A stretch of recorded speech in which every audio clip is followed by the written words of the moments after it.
Hey everybody, welcome back to the channel at Sergeant's Talk TV. I'm Big Mike. I'm Jason. That's right. Jason's been working hard today. I, He's being a mechanic. those Oh days my definitely. gosh. Oh, you didn't I do the did mic it. I did it control. all Look by at myself. There we go. It's off. Yeah, I can't blame Terry. I'm the only one sitting here. But anyway, so yeah, so you're working on your tractor. Just a headache? their steering piston blew out on it, and thought, okay, hey, couple lines, couple bolts, knock the pins out. Yeah, just knock the pins out. They Yeah. probably original factory pins, and one of them was not in a great position. But Okay, OPD blaster to the rescue and a really big hammer. here's the question. Have you been doing regular PMCS? See, what happened was, as Yeah, a mechanic, the operators are supposed to do the first echelon. there you But go. sometimes I forget I'm the operator, so I'm supposed to do all the first echelon. But Yeah. I'm a true mechanic to where whatever my equipment is in the worse shape than anybody else's. Okay. Oh, it's like a carpenter. He Yeah, fixes everybody else's stuff, and his house looks like crap. yeah. There you go. That's you typically go into a parking lot, and the worst vehicle in the parking lot is the mechanic fixing everybody Yeah. else's stuff. Yeah, that's true. Hey, so tonight we're going to be talking about 10 signs that someone might have served in the military. And these are 10 tips that you know when you're walking around. Like me, I got this soldier dar. Okay, it's my radar when I see a military person, right? Or mildar. I'll put it that way. And things that people do, things that people say, how they say them. Okay, whether it's at work, whether it's at the Walmart, whatever. I can tell other than I served on the USS, whatever, and stuff like that, or they got their divisional hats on or their USMC hat on or whatever. I can tell just listening to people talk and how they carry themselves and stuff like that. Little signs, it's kind of like being a Mason. You can pick one out when you're a Mason because they do these little oddball things. So every person has inherent differences, traits, personalities, the way they do things, the way they say things, the things that when they're walking, when they're talking, no matter what, you can tell that they have an ex-military background. Now it's easy to point out, pick out the privates. Like if you live around a military base, most everybody's, that's got a clean cut, high and tight or whatever. You can pretty much pick those guys out, right?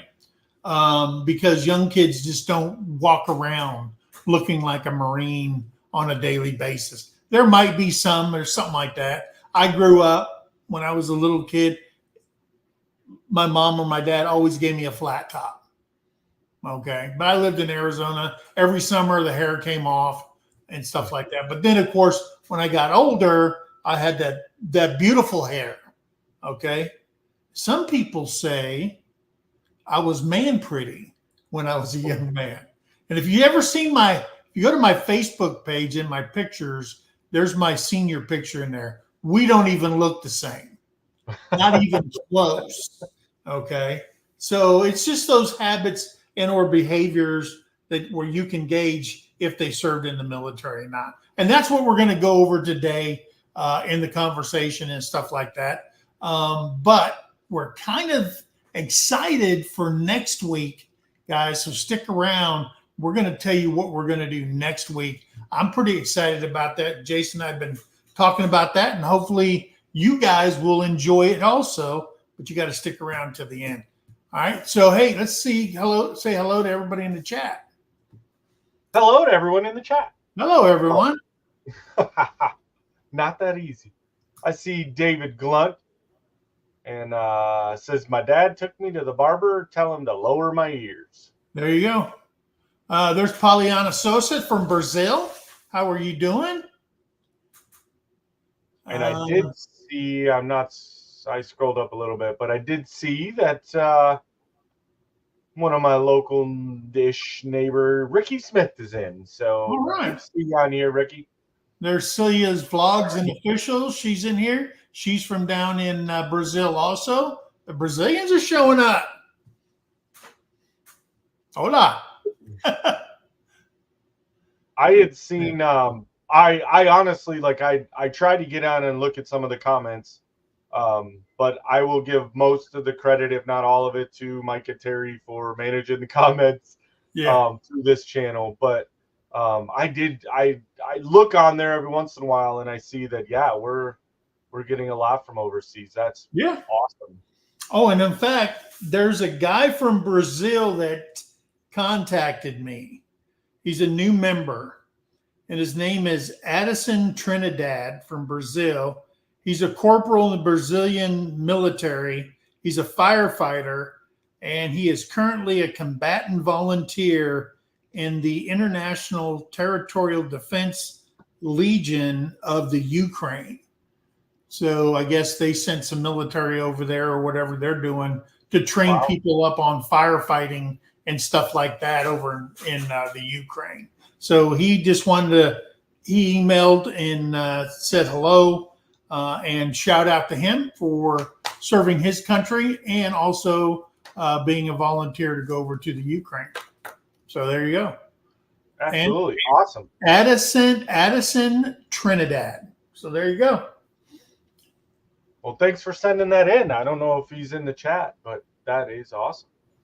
I see Pettit Jean River Homestead. Mr. Bobby is on. And hey, I'm not alone. Devil Dog's in here. There's Marcina Nara Campo from Brazil is also in here. So is Maria Jose Fila Dure. She's from the Philippines. I'm glad you tackled those names. I think we got shouted out. I was in a live chat this morning, and Poliana Sosa, which is a good friend of our channel, Empty Homestead. I went in there on Sergeant's Talk TV because it was the last thing I had playing last night. And she shouted us out, put us on her community page, and a bunch of people came in, and we sprung up to 616 subscribers. Wow. So there you go. That's awesome. All right. I see Miss Lila Newton made it in. There's Gerald's laptop channel. I know I seen. We got Reverend Dream. All right, in, brother. There is Merns Pacquiao from the Philippines. She also shared us out. And she brought Abby G, Dimple Queen from Asia, Almaril Aquila. They brought in. There's Hannah Akariam. There is Shane Raza. Jesme Belize came in. She's from Belize. There's Charmaine 2, Tinkerbell Barcelona, Ariam G. It's me, Rosa, Asia. Man, she brought in a lot of people, guys. That's impressive and exciting. I mean, to be able to reach, like we talk, I mean, from our U.S. experience, but, just like that other guy had put on, being able to see the experiences of other countries. Yeah. See, Jerry, Mother Family Farm made it in. Hey, Jerry. There's Marissa Calamaran, John D. Boombastics in here, all from the Philippines, Hong Kong, Taiwan.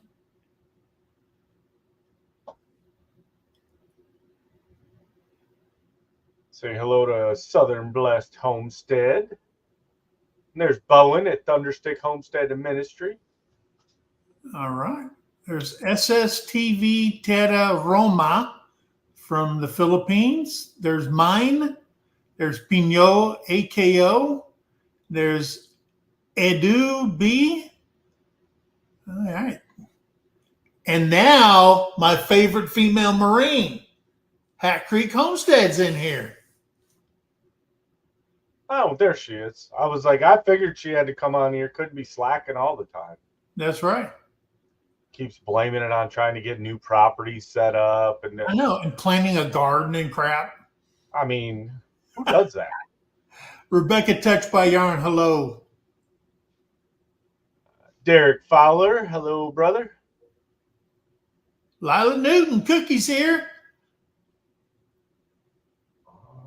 Ricky Smith from Veterans Landing. Oh, that's Yeah, that's a Tara was like, hey, we know. Yeah, he doesn't live too far. Is that your guy down the road? Yep. There's Pappy Smurf. There's Deb. She's in here. Southern Blessed Homestead. Go Air Force. See Tracy Michael. Tracy and Michael. Philip Ryder. All right. Webb's Webb. And there's Brian at the Vineyard Farmhouse. Hey, Reverend Dream, were you able to get our addresses off our About page? Let me know. Oh, yeah, that reminds me. Well, I got to go to town tomorrow anyways for tractor parts, so I'll check the P.O. box. There you go. Yeah, Terry's been gone to Waco, and I've been fighting snakes. Dude, I'm sorry. I think it was Jerry at Butler Family Farm said, you've been to combat and you're afraid of a little snake? Dude, I am terrified. That is my phobia. I can't do it.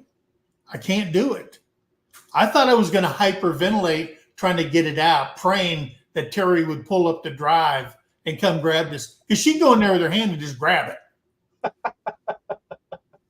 And Jerry's right. I got to get one of those snake tongue things where you can grab them. Yeah. You know, I had a It'll be 2 foot long though. Yeah, I didn't. It's not made for snakes, but it was one of those long-handled like grabbers. Yeah. And I went to try to get one because our son was going to sell his car, and we had popped the hood to charge the battery, and there was a snake in there. Well, it had crawled down in, and I was like, I can't reach my arm down in there to get it out, and so I used those, and they didn't hold it worth of nothing. I'm like, these junky things. Yeah. I mean, I think I paid $1 for them. So, well, they make some good ones because out in Arizona, I had some friends that would go out on one of those rattlesnake hunts where they see how many rattlesnakes you can get in 10 hours. And then you get some big prize and stuff. It's a big deal out there. It's kind of like coyote hunting contest in Missouri. Oh, okay. Yeah. Hey, there's Judy Herman's in here. I see Gingy at Not for Nothing Homestead made it in. Ginger Snap in the house. Let's see. Debbie Drock's in here. Oh, there he is. There's a Devil Dog.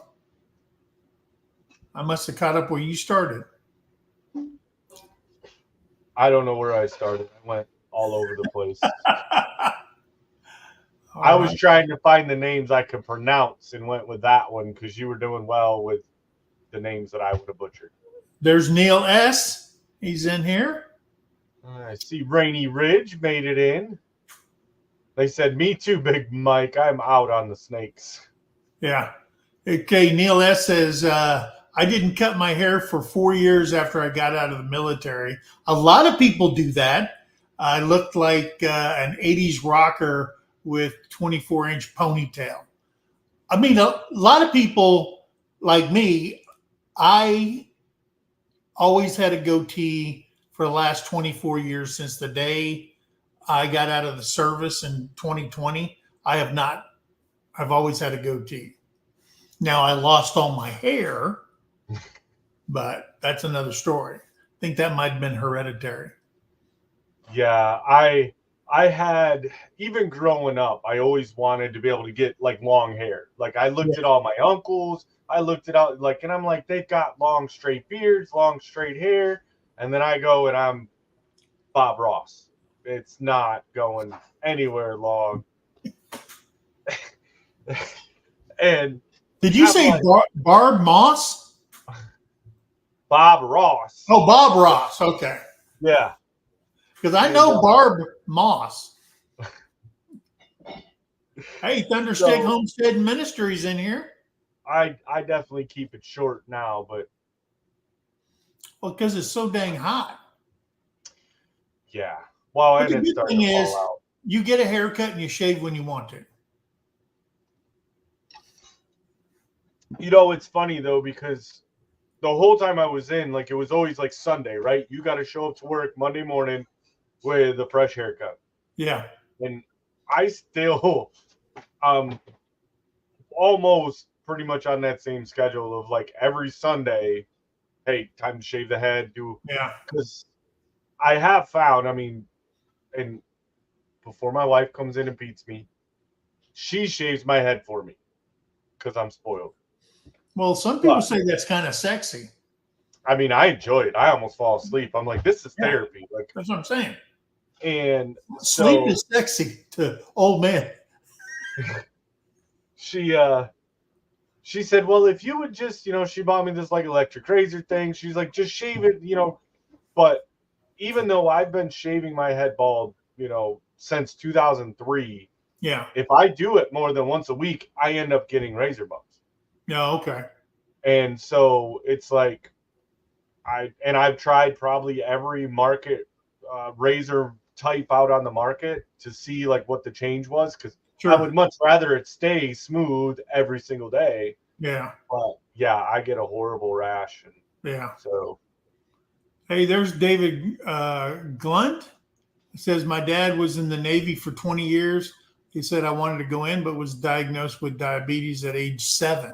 Yeah, they won't let you in with. Now, there's a lot of people in there that are type 2 that can regulate it with medication and stuff like that. But yeah, type 1, yeah, they can't do that. yeah. Derek Fowler said, I never served, but I respect the hell out of all y'all that did. Yeah. Well, thank you. Thank you for your support. That's what counts. Oh, Lila says there's a bad storm sitting right over her house right now. So if she ends up dropping off, it's because she lost power. Okay. See, Karen Brest made it in. All right. And Gene Walston. Haven't seen that name before, I don't think. Yeah, I've recovered from the snake fight. I think I lost like 2 or 3 pounds just about to hyperventilate on that snake business, guys. Man, I'm gonna tell you something. I was tore up from the floor up, and that was bad. Got to go watch that video. In fact, we just posted it at 5:00 tonight, but not right. But not right now, guys. Yeah, don't do it right now. You want to see a grown man almost cry? Go check that one out. I definitely know what I'm watching after this, though. Pacquiao's in here now. She says, good morning and good evening, Big Mike and Sir Jason. All right. Well, thank you for coming in. Let's see. Hat Creek. Semper Fi. She's telling Devil Dog. Use crayon eaters. Got to band together. Laugh out loud, Jason and Devil Dog. Got to band together all the crayon eaters. All right, let's see. You said hello to Ginger.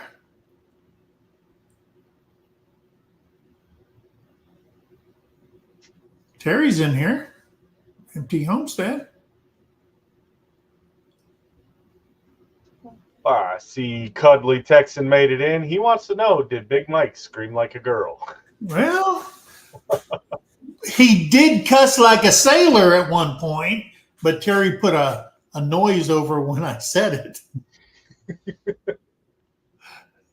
Lynn the Okie says, question, how did Jason's shirt wind up like that? I got scissors and cut it off. It's summertime. I don't typically like shirts with sleeves, and yeah, it's been a really hard thing, honestly, lately, because you start getting, other channels, merch shirts and stuff like that. And it's like, I always wear cutoff shirts in the summer months. And I'm like really torn. Like, do I just go ahead and cut the sleeves off? And of course, just the minute I start wearing regular t-shirts, and then everyone's like, what are you doing? Go cut your sleeves off. You don't even look right. So. Plus, you look like a badass. That helps. Hey, you paid enough money for that flag tattoo on your arm. I did. And it's like, I need to almost start cutting it in a little bit further. But. Sun's out, guns out. I need to get, like, them big paper cutters. Yeah. I wonder if it'll cut shirts. I don't know. Oh, hey, there's Terry Treats in here. Hello, hello. Rainy Ridge. That was Charles knocking off jars. There is Philip W. Riders in the house. They have a rattlesnake roundup in Texas also. Yeah. Yeah. See, Big Mike, that's not something. Yeah. Nobody will ever hear me say on a rattlesnake roundup, hey, hold my beer. That'll never happen. We're all going to turn around and be like, where's Big Mike? And he's like, you see that cloud of dust? He's in that direction, guaranteed. Right.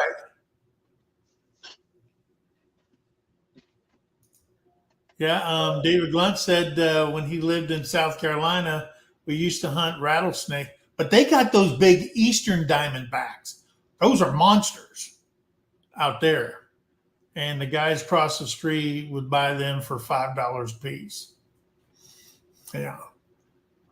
I was where was I in? I was in Alabama, and my uncle had just bought some land, and we were picking up these big rocks and piling them up.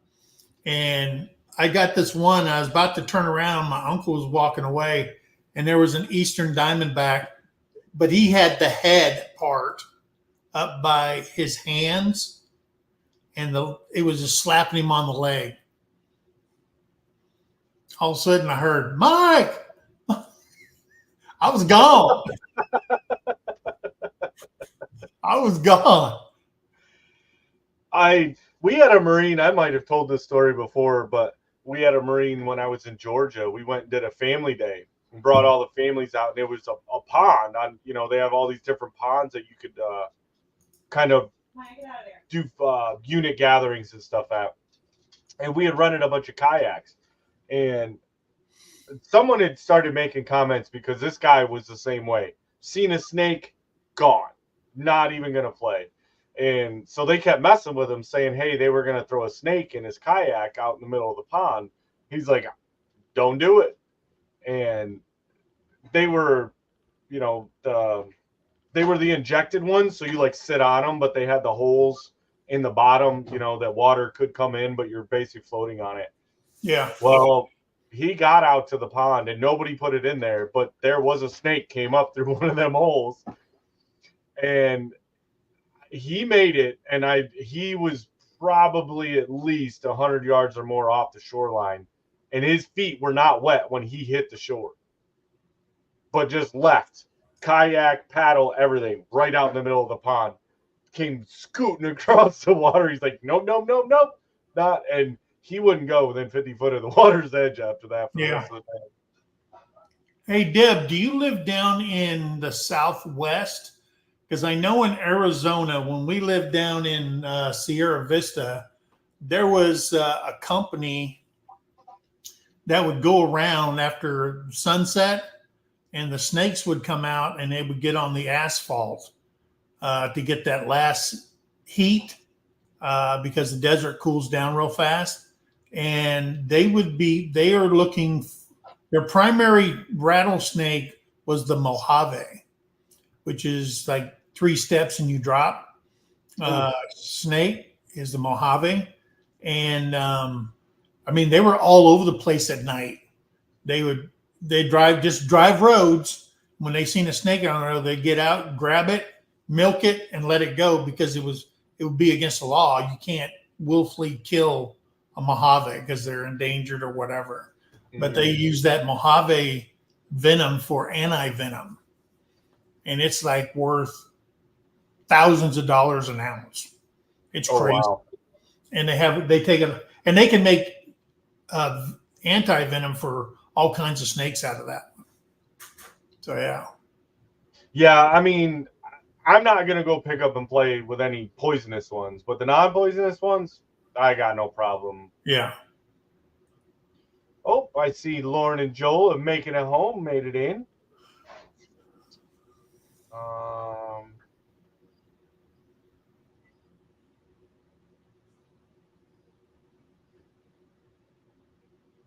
Oh, Jerry must be answering. He's got 2 of them things and they won't. The paper cutters, they won't cut a shirt. Okay. Oh, okay. Well, evidently my wife has some roly thing. I've been doing it with a pair of scissors. Well, they make some really good cloth regular scissors. So.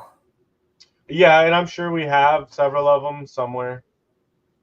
So I just grab her kitchen shears and. Yeah.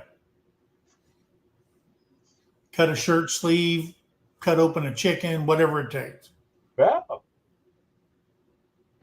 It's like, they're like scissors are like a kitchen's Swiss Army knife. Like they get used for everything.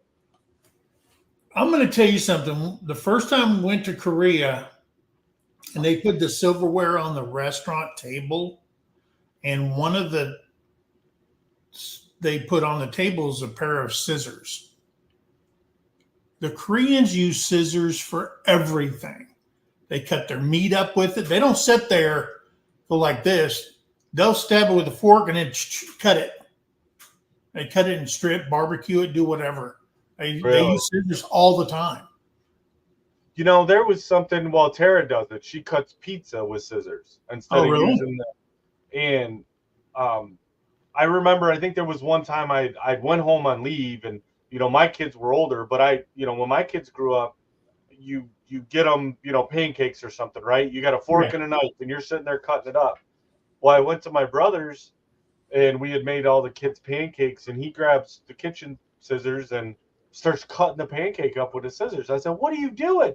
He's like, "I'm cutting it up." And I'm like, "With scissors?" He's like, "Yeah, look how easy this is." And I was mad that I'd raised my kids until they were adults and never knew that was a great parenting act. Yeah. And I missed out on it. So. All right, there's Linda Peterson.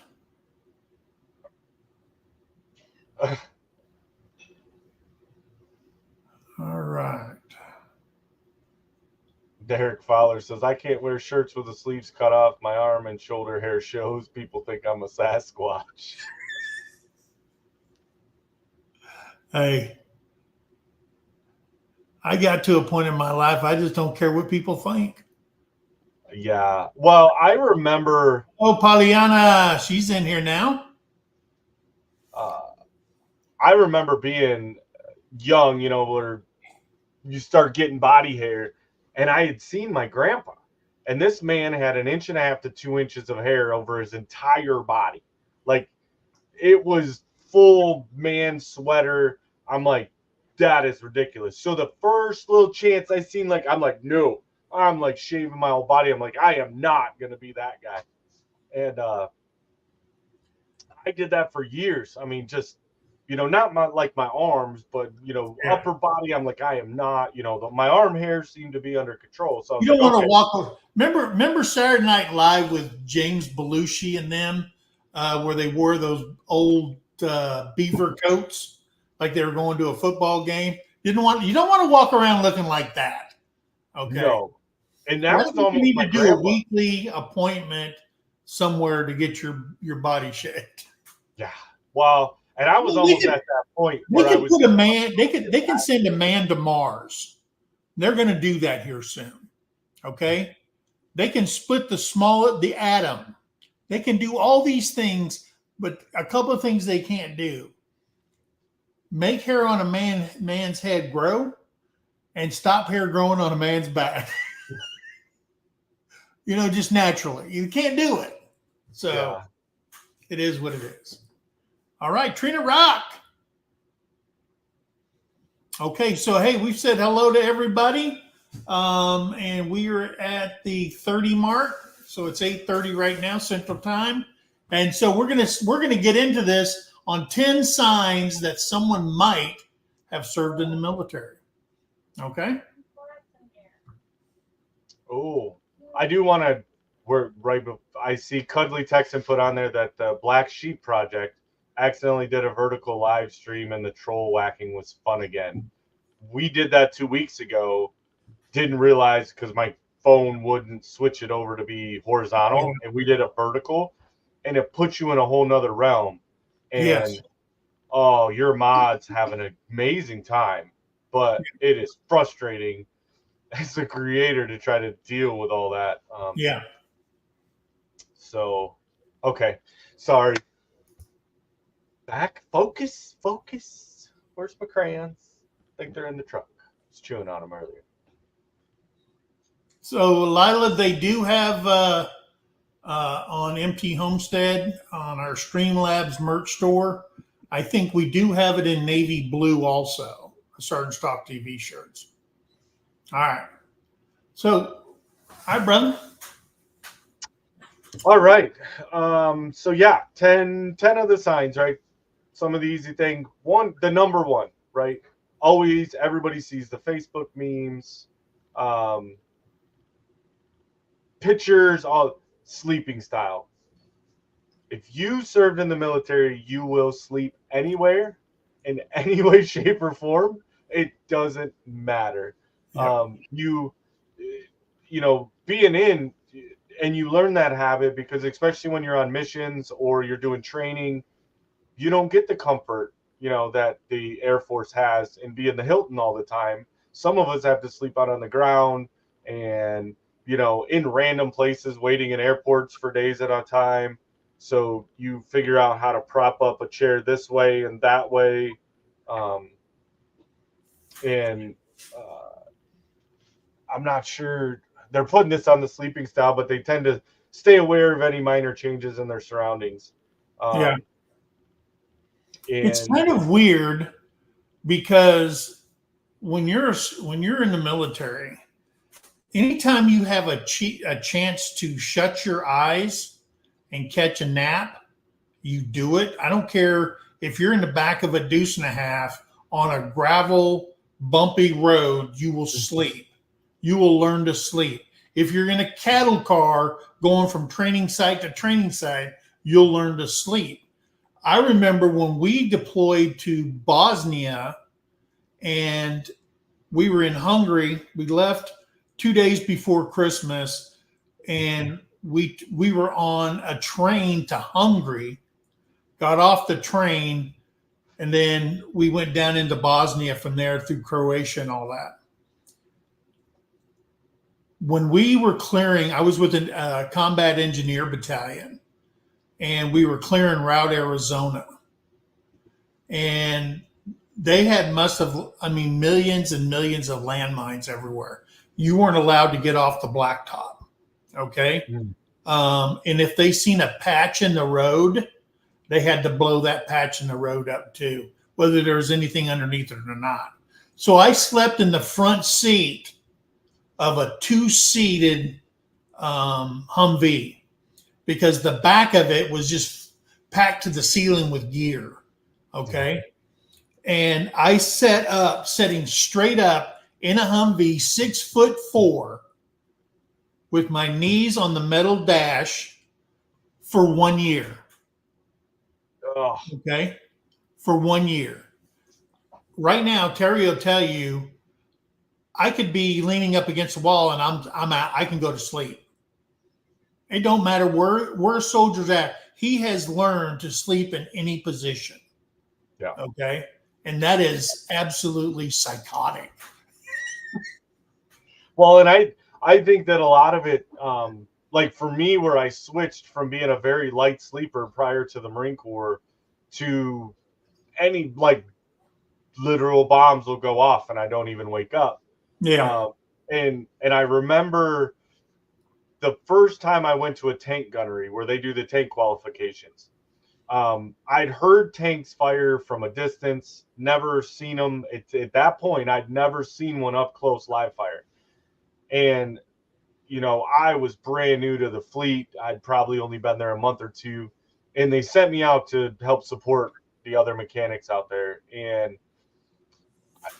sitting there, they served chow and they had these stand-up tables underneath the pavilion, and that was the makeshift chow hall out there.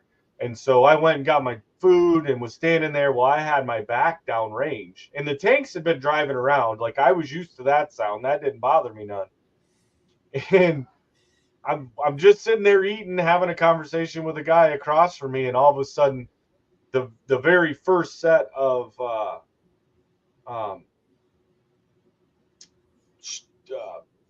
gun positions. I can't remember exactly what they called them. The tables. But you were right there.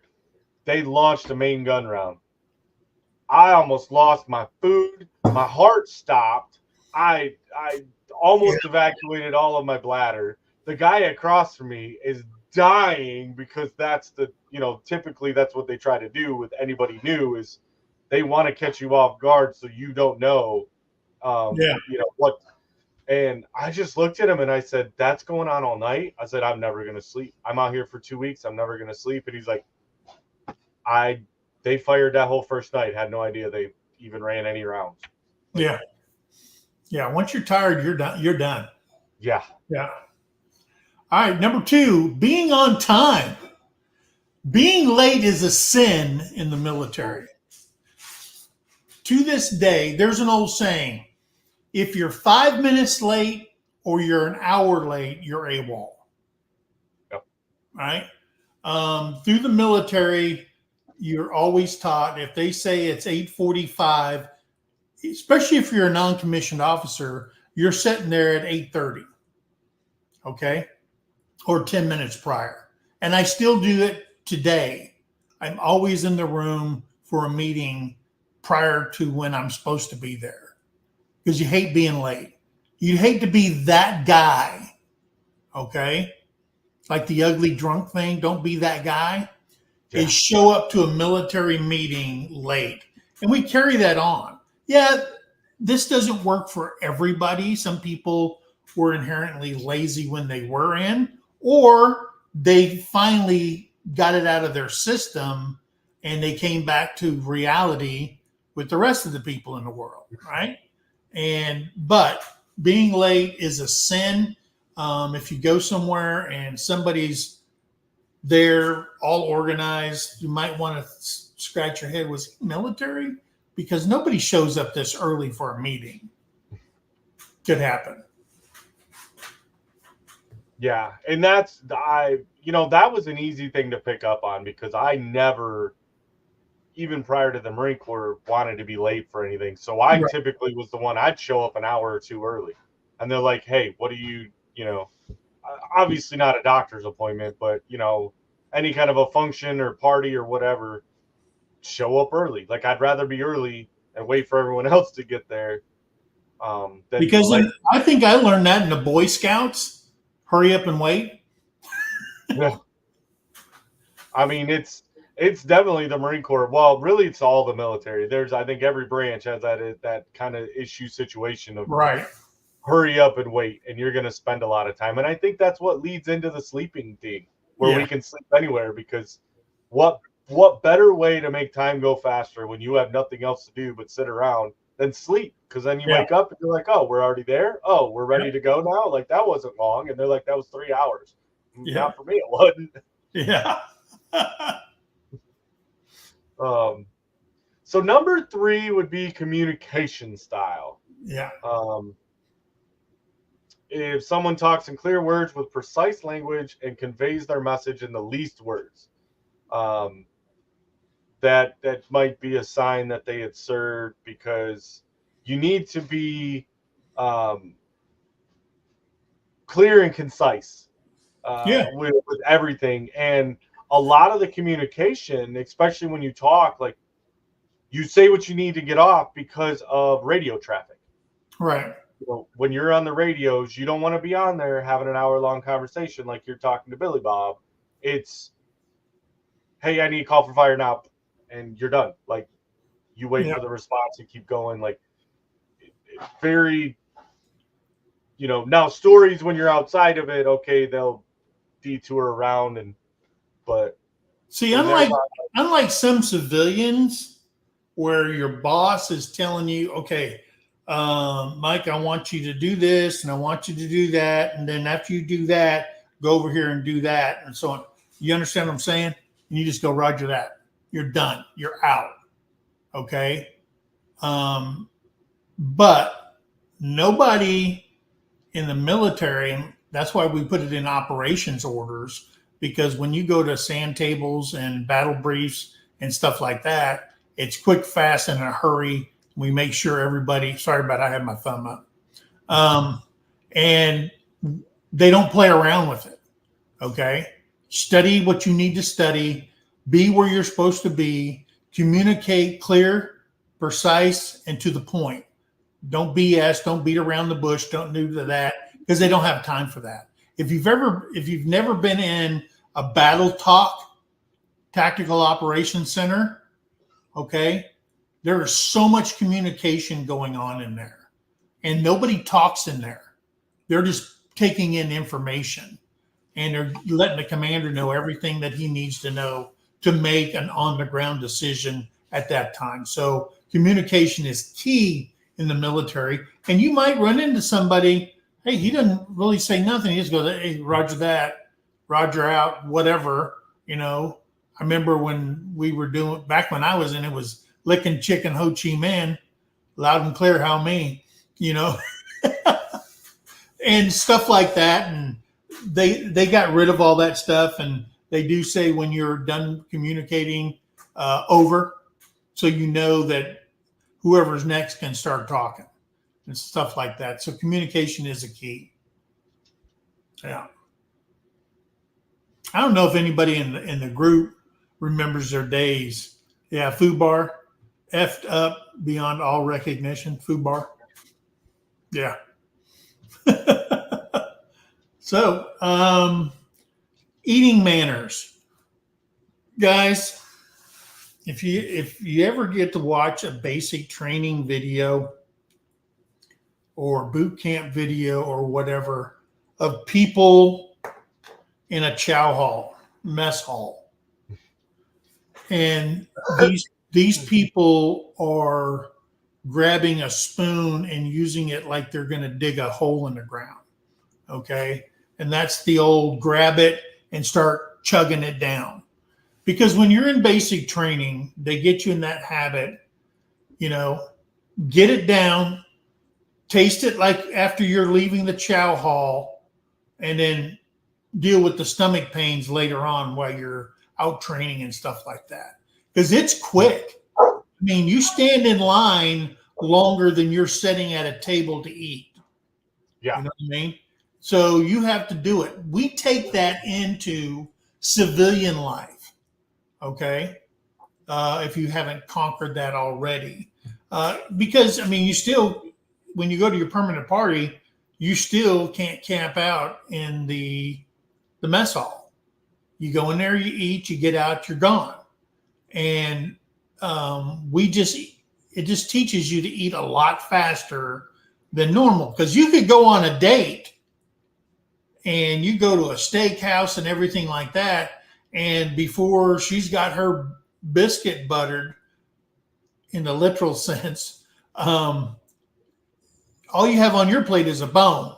You know what I mean? Every time Tara and you got to play it by ear as you go. But I've seen that happen. You know what I mean? Yeah. So I We eat like I prisoners. have to purposely slow myself down because I ate fast even before the Marine Corps. Yeah. And so eating in boot camp like that was nothing. Like I had plenty of time. I'm like, what are you guys crying about? But it is a much faster time. And I spent a lot of time trying to figure that out, right? Was, why would they make you want to eat so fast? You think about some of the health issues and all that, like eating that fast can't be that healthy. Like the doctors tell you. But then you look at being a former drill sergeant, it's cool watching people throw up. Well, there's that. But then you look at, I had to think back to like situations where does that become relevant? Like, they everything that you do in boot camp is training you for something further on, whether you realize it at that point or not, right? Yeah. It all, and then just while you're in the fleet, it's enhancing all those skills. And then it reminded me of going to some of these, like, even training. If we would go and do a 2-week or a month-long training somewhere, be on a ship, even, right? It's a small chow hall, but you have thousands of people that need to go through this 100-man chow hall. How do you do that in a timely manner without it taking all day long? Because you need those 1,000 individuals to be over in this spot for a training in an hour. How do you feed them all? And it's that example of just shove it down. You'll taste it later or smell it later, either way, but just get it done. Like, and that's where it made sense to me. Like, okay, now I'm seeing where this came relevant. Now, Cuddly Texan, we didn't eat with a utensil in each hand, but I will tell you about utensils. Whether you're going to use it or not, you better have a knife, fork, and spoon in your hand with your tray. Okay, whether you're going to use it or not. Okay, I did see people. I've seen people not. They've just used bread and grabbed the whole thing and stuffed it in their mouth and try to get out there as fast as they can without choking to death. I've seen that, but yeah, you're only allowed. You're supposed to sit there. Don't go into the chow hall like this and think you're going to eat. All right. They'll correct you in a heartbeat. It's what they do for a living. But yeah, but you got to take each one. In basic training, you got to take one of each, whether you're going to use it or not. So. And one thing that surprised me too, that when we talk about eating manners, right, was you'll notice those that were in a little bit longer than, say, if they just did maybe a 4-year. Once they've been in and had to start doing a lot of the professional dinners and the ceremonial dinners, all of a sudden you're going to start seeing where they go from that boot camp shovel it down style to, and I remember, like, we had to get specific classes on the proper way to eat. Like, you use this fork and you start from the outside, go to the inside and go. And I'm like, there's food, put it in my mouth. And they're like, yeah, bring it to your mouth. Don't take your mouth to your food. And I mean, a full on, and I've probably seen a little bit more of that than I have like the fast eating since I've gotten out. But, so yeah, now that we made everybody hungry talking about eating, number 5. Hey, Dana and Tim Mason. Wonder if they got my BFF Stella. Use of acronyms. So this is the biggest one, I think, stand out, and it's probably the hardest transition of going from military back to retired, or just military back to civilian, because everything in the military has an acronym. I heard my husband say he was hungry. Can I have some water, please? Yeah. Thank you. Sorry, she just got done making homemade zucchini bread, and it looks delicious. Yeah, so everything has an acronym, and it leads back to that communication thing, right? In order to say what the acronym is, could probably take you 35 seconds, as to where if I say the acronym, I'm done in 2. That time management. And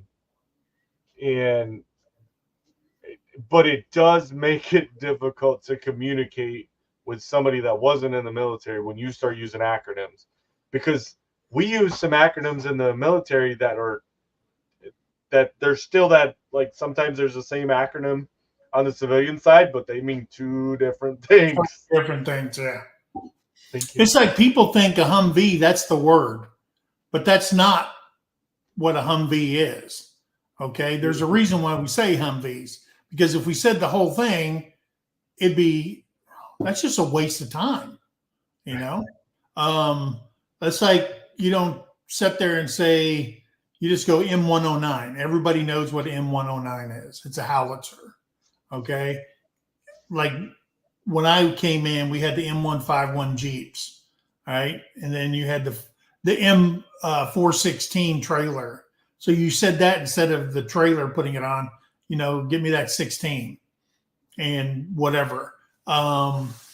There is words that we abbreviate into an acronym for like DOD. You can't, people just stand around and saying Department of Defense. We just go DOD. All right. And you can be in briefings, and I went to an Air Force briefing, and I was just as dumb when I left as I was when I went in, because I went for a call for fire on the Air Force side. And when I was done with that class, I'm going, what the heck was that? Because they were talking in acronyms that the Air Force understands. The Army has theirs, the Marine Corps has theirs, the Navy has theirs, for anything, for a wrench, for whatever, they have an acronym for it. So, and we live with acronyms. Okay. That's why when you read a military manual, they spell everything out. You're just like going, oh my God, this is so boring.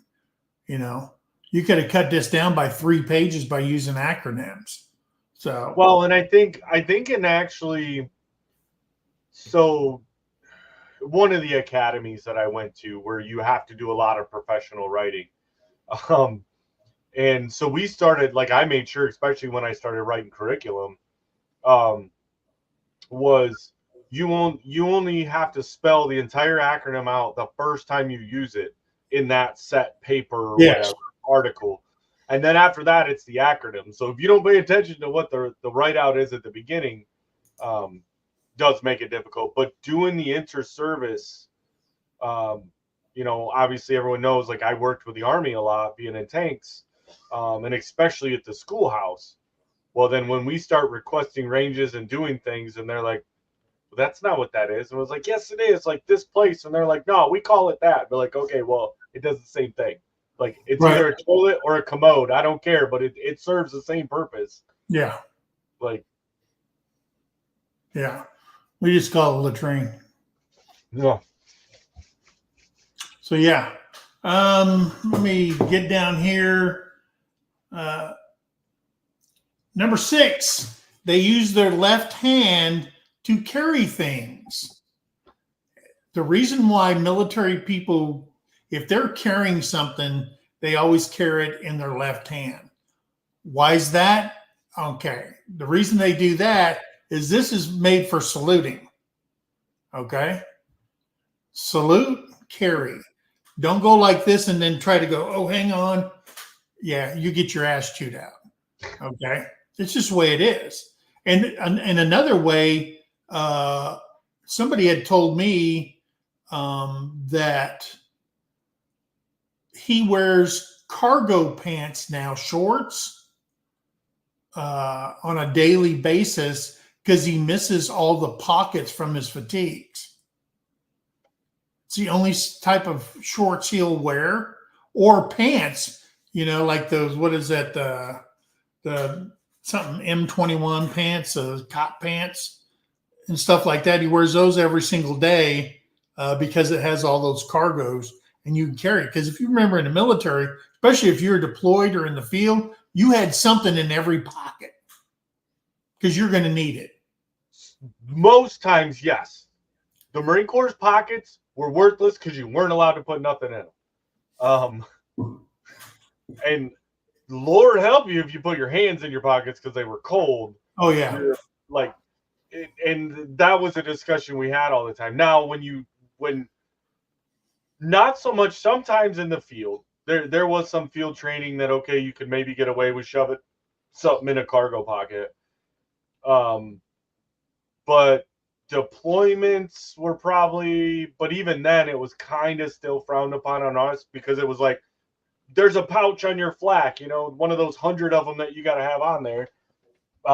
Put the stuff in there or put it in your pack. Like, I don't know, pockets in the Marine Corps seemed to just be a decoration. We weren't allowed to use them. How much money they could have saved not putting pockets on them? Right. Yeah. Hey, and another thing is that's not really restricted to military. Okay. I see people as civilians, because when I got this list, I started watching people and stuff. This hand needs to be free for your cell phone. I was watching someplace, they were asking these college kids these easy questions. And of course, none of them could get it right. But everybody was carrying their books. I was watching how many people carried their books in their left hand because this is your cell phone hand. You know what I mean? Of course, you got to have that. That's important. It is the same reason why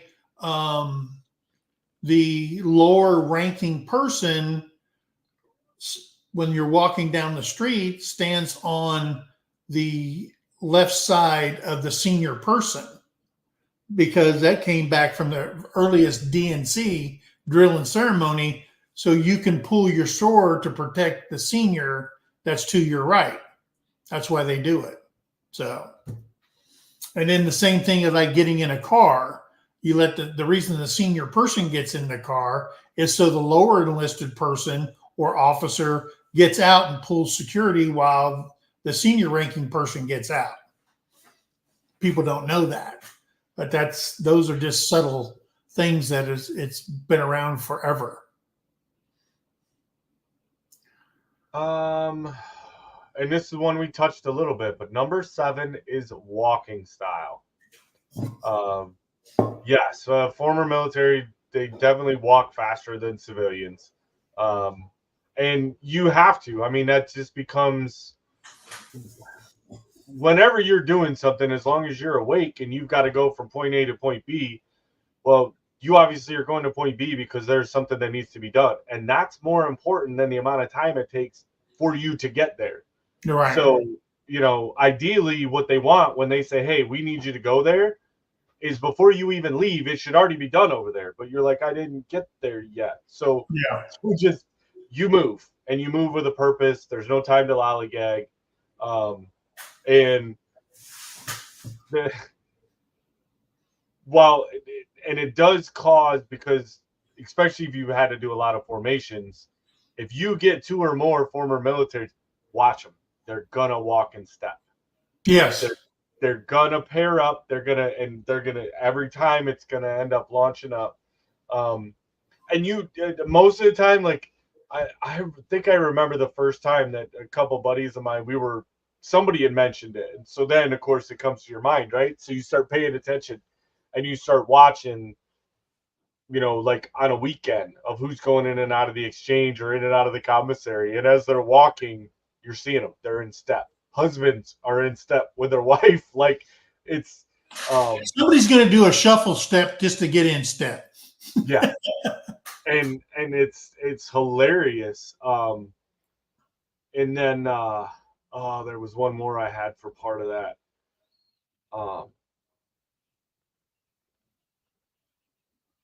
Dang. I know walking tall though. Typically you're not going to see somebody who served being all hunched over and slumped and being like staring at the ground. You're up looking, because most of the time, like, even if you were just on the stateside, you're looking around to figure out, all right, where the heck am I going to salute next? Like, where's this officer coming from? What direction? Walking on grass. That was the other thing I wanted to do. Jesus, don't do that. Yeah. I you can cut my grass, you can trim my grass, but don't you step on my grass. Yeah. Yeah.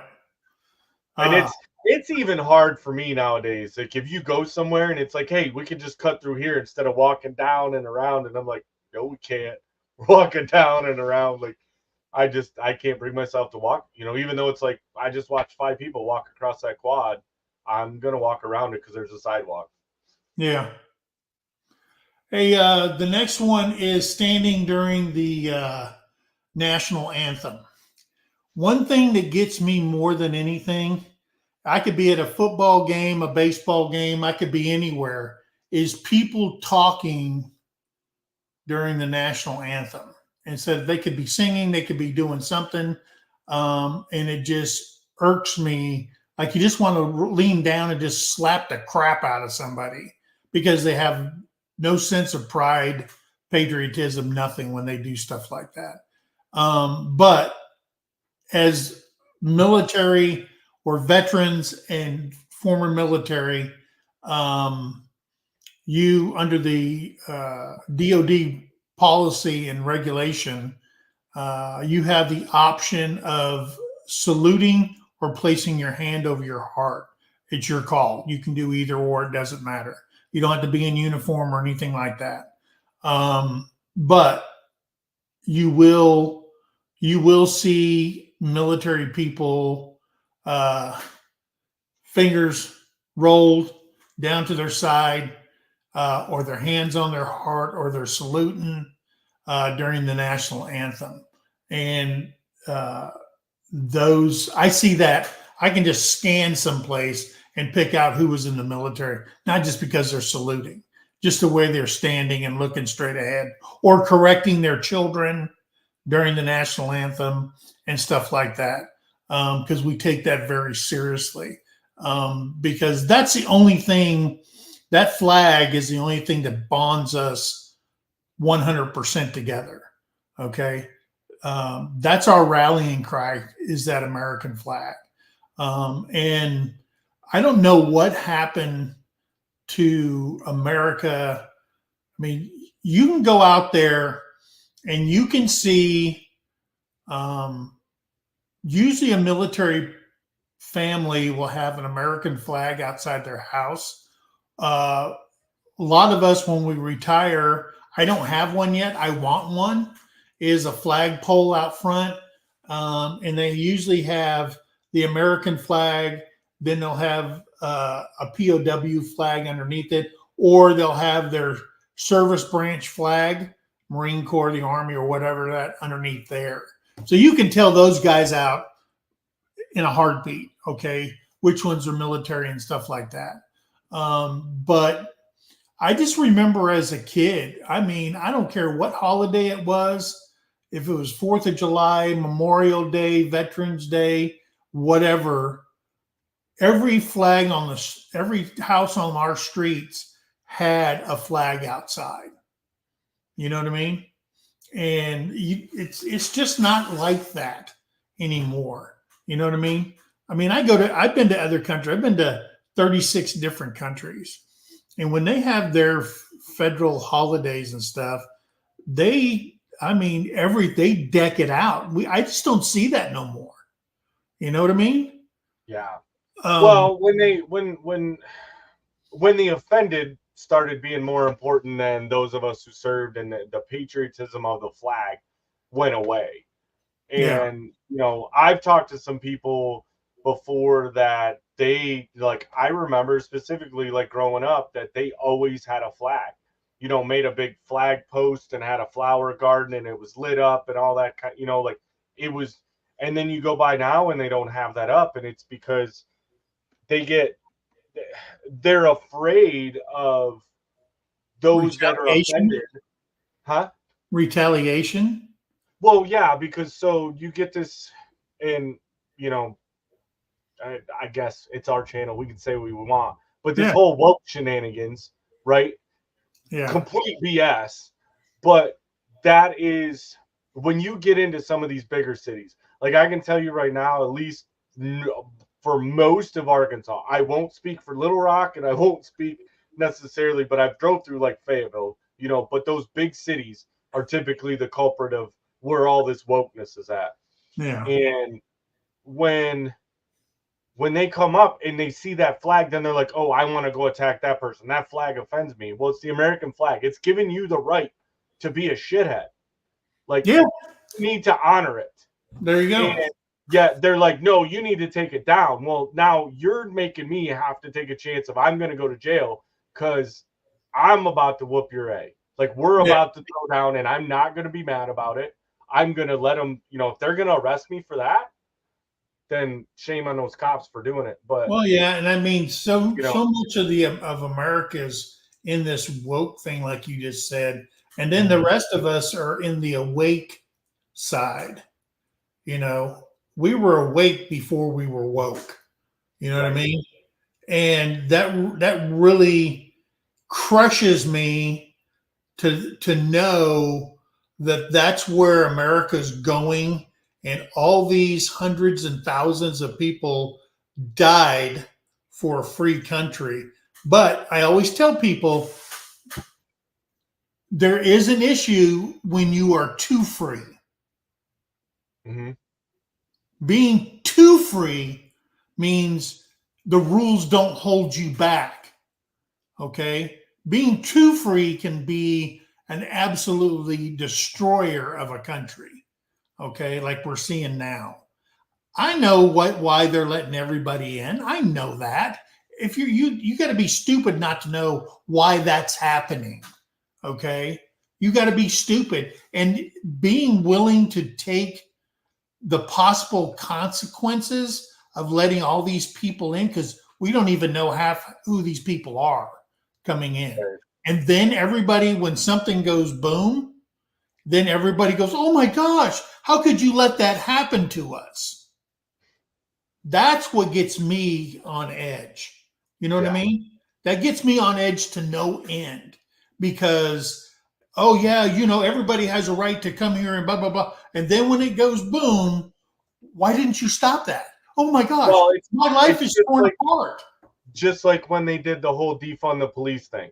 Yeah. And then they're whining and crying, well, they're stealing my stuff. Well, you didn't want the police around. You wanted it to just be free. So you can't have your cake and eat it too. Yeah. Like, it just, oh my gosh. Yeah. Hey, guys out there, this is what old crusty veterans talk about all the time. And we get fired up because of it. So yeah. It is. And honestly, like, even with this, and I know we've got like two other things, but they show these last two things, right? We'll go over them because they're involving in this conversation. And it's one of the things that if you bring those up around veterans, you're going to see it's not just Mike and I, and it's not just the veterans that are commenting in here. It's any of them out there. You bring up these subjects, you're going to see them get this fired up. Yeah. Because we dedicated it and sacrificed our time, but more importantly, like those that sacrificed their life to defend our ability and freedoms to do this. And it's such a disrespect. And, and it's sad that we can't even defend it, which I will. Like, I will gladly be arrested for assaulting somebody for disrespecting the flag and not be mad at it. Like, I have no problem. And I think that that's where number 9, showing respect for authority. A person that served shows more attention to authority, and more so too of the leadership roles.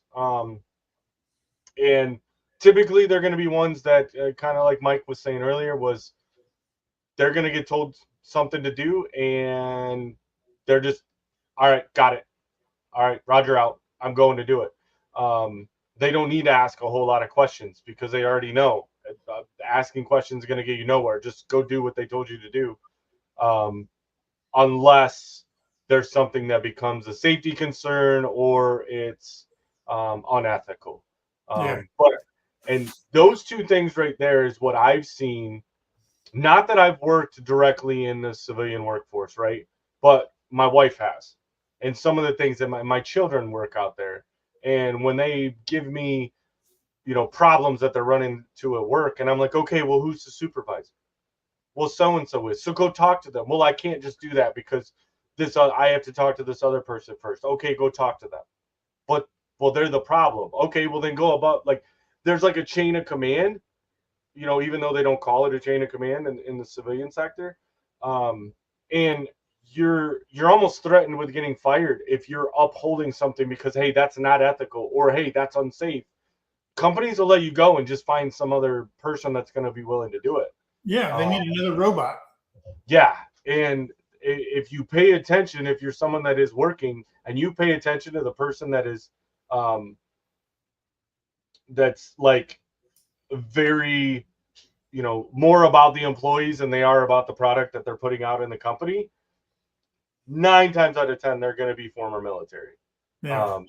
And they're going to be the ones that are going to raise the most stink about unsafe, unsanitary, unethical, all of those things that are ingrained in us, because yes, we're taught to follow orders as long as they're ethical and legal orders. Right. Now, see, a soldier, when I say soldier, I mean, I encompass all the services. If a service member, I mean, all they really need, there's some leaders that are micromanagers. I get that. And they got to tell you step by step how he wants it done or she wants it done or whatever. But most leaders that trust their soldiers or their service member, because I get comments about, not everybody's a soldier and stuff like that. Okay. All the guys and gals that are in the military, all they need to be told is, hey, I need you to suck the egg. Now, how you suck that egg, that's up to you. That's an old saying that we have in the Army, a private or something. Hey, don't tell me how to suck the egg. Just tell me to suck it. I'll get it done. Okay. And that's all they really need. But they when it says showing respect for authority, you see that when you get a service member that comes into the civilian sector. I've had people tell me, dude, slow down. I go, what? We got to get this done. No. Slow down. Because if they see us get it done too fast, they're going to expect that all the time. Come on. You're part of the team, guy. You're part of us. Don't be part of them. I said, but that doesn't make sense. I said, y'all are getting paid by the hour anyway. You don't get, if you got paid by the job, y'all would be broke. You know what I mean? And it's stuff like that. You just follow, we follow it. Even, guy, I'm going to tell you something. When I first got out and I worked for somebody that was much younger than me, hard pill to swallow. You know what I mean? A 23-year-old telling a 40-year-old man, it's my experience. Dude, you don't have experience, jack nothing. That's what you want to say, but you shut your mouth and you do it, And then later on, are you booking for I said, what are you talking about? He goes, every time you do something, you're waiting on me to tell you something else, and it's making me nervous. Oh, I'm sorry. Should sweeping out a warehouse take me all day? And stuff like that. But it's just one of those things that we can't help. People that's never served in the military find uncomfortable because then they think they're going to say, man, the boss is going to start saying, you need to be like that guy. And then they feel threatened and stuff like that. I've seen it in the civilian world. I look for that during interviews. How well disciplined is the person being interviewed? How are they acting during the interview? It's not all about the answer that they give you is 100% correct. It's how do they handle themselves? How do they communicate with you? Yeah. Okay. And what are their value systems and stuff like that? Because a lot of interviews now, especially if you go get a job with the government, it ain't all about, because if you never worked for the government, you've never worked that job before. Trust me. Okay. You haven't worked it before. So it's new from the beginning. So we just want to know it is a character interview rather than a skill interview. We can read your resume. And if we find out later you lied on your resume, we just fire you for falsifying your resume. But we want to know what kind of person you are that we're going to work with and stuff like that. So, yeah. The last one is symbolization of the flag. We talked about this earlier. We talked about flags on your house, flags on your flagpole, putting your service flag up, a branch flag with it, the POW flag up with it. A veteran, I'm telling you, somewhere on that vehicle, there is a military connection on a sticker somewhere. Okay? It could be that little thing because you don't have a hitch. Like mine has Combat Vets Motorcycle Association. Oh, yeah. Instead of having the ball and hitch on there, they have an American flag on there. They have 1776 on. A lot of civilians have them too, but they'll have like 1st Armored Division, 1st Marine. They'll have something somewhere, either on their house, inside their house, on their vehicle, on their trailer. Something somewhere puts a connection to the military. And look, or they're wearing that hat. Go to the Walmart. Go to any place you have coffee in the morning. Heck, go to Golden Corral at 4 o'clock in the afternoon when all the old vets are in there getting the senior citizen discount and stuff like that. So there's something that people are wearing. They stuck it on there. They sewn it on, whatever. I seen one old guy, he pulled his wallet out and he sewed on his combat patch on his wallet. Really? Yeah, he either sewn it or glued it on there or something like that. He pulled it out and he goes, "Yeah, I'm still looking for a big red 1 patch. This one." And I said, "Man, is that what that says?" Because it was worn out. And I went to clothing sales and got him a big red 1. And he took that one, got a new wallet, and put the new big red 1 patch on there. Wow. And he was like 85 or something like that. So, it could be on their motorcycle. Lord, I know I have it. I've started to see more of the military affiliated stickers, like you said, on vehicles. But I remember back, gosh, it was probably around the 2003 era, right? We were just invading Iraq and stuff. We came back.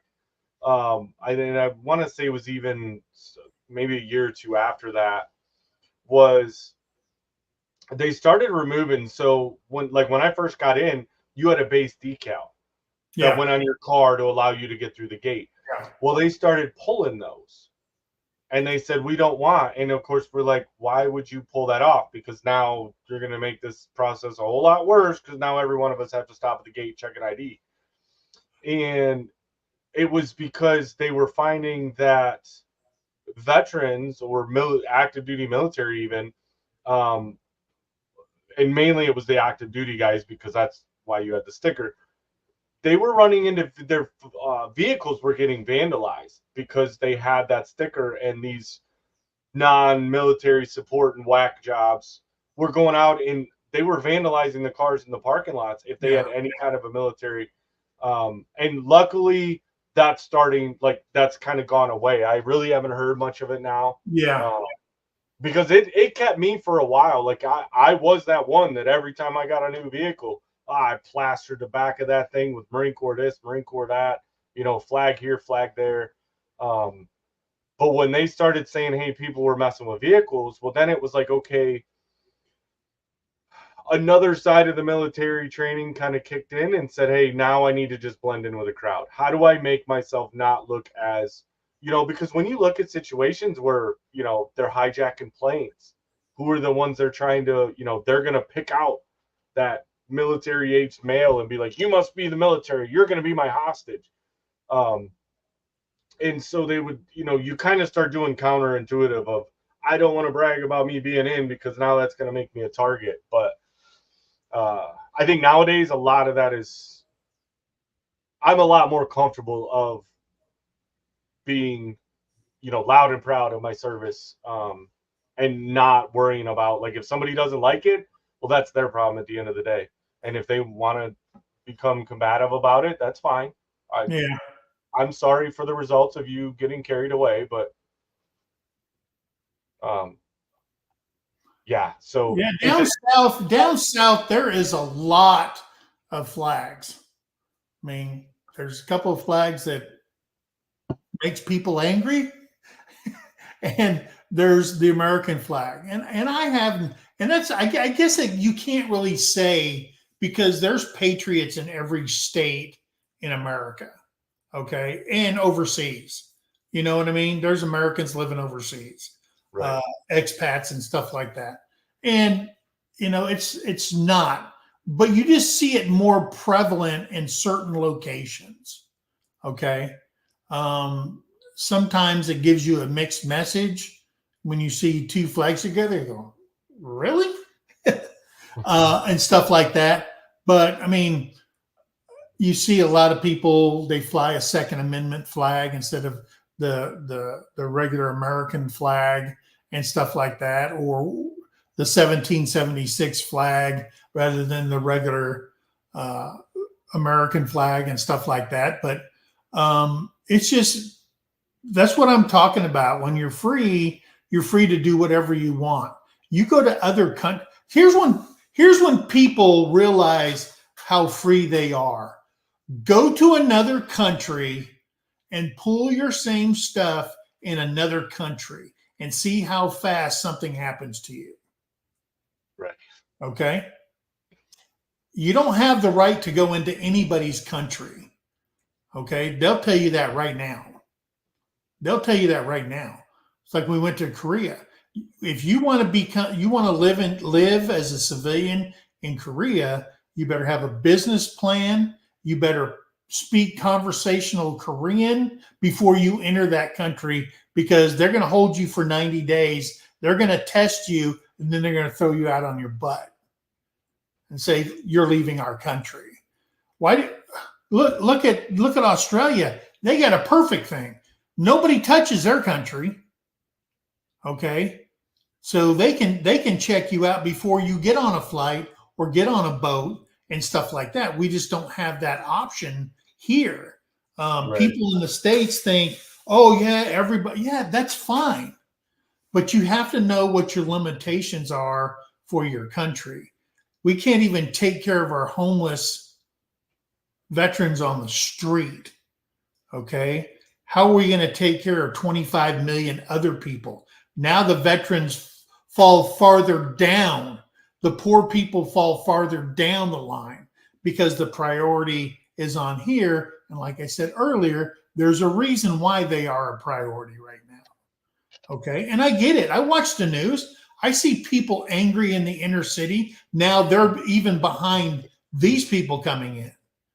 These people are getting all this stuff and they're like, whoa, wait a minute. Hang on. You're not taking care of us. You've never taken care of us. You haven't taken care of the soldier, the veteran homeless problem.